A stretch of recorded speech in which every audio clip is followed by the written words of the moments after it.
বীরভূম জেলার রামপুরহাট বিধানসভার বেশ কয়েকটি বাতাসপুর, শ্রীকৃষ্ণপুর, স্বাধীনপুর, লক্ষ্মীবাটি গ্রামে সকাল সকাল জনসংযোগ কর্মসূচিতে উপস্থিত হয়ে সাধারণ মানুষের সঙ্গে সরাসরি কথা বললেন রামপুরহাট বিধানসভার বিজেপি প্রার্থী ধ্রুব সাহা।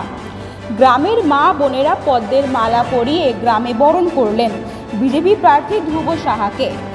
মোদিজির উন্নয়নের বার্তাকে হাতিয়ার করে ঘরে ঘরে ভোট প্রচার করছেন বীরভূম জেলা বিজেপির প্রাক্তন জেলা সভাপতি তথা দাপুটে নেতা ধ্রুব সাহা। সঙ্গে ছিলেন বীরভূম জেলা বিজেপি নেত্রী শ্রাবন্তী সিনহা সহ কর্মী সমর্থকরা।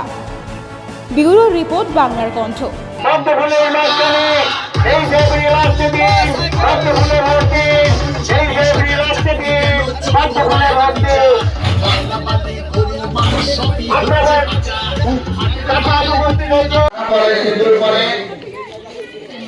আমরা যারা দুর্গা পুজো, কালী পুজো, মনসা পুজো করি, ধর্মতলায় পাঠা পুজো বলি, আমরা যারা শিব পুজো করি, সে অধিক আজকে আমাদের সংস্কৃতি, আমাদের কৃষ্টি, আমাদের কালচার আজকে বড় কোশ্চেনের মুখে।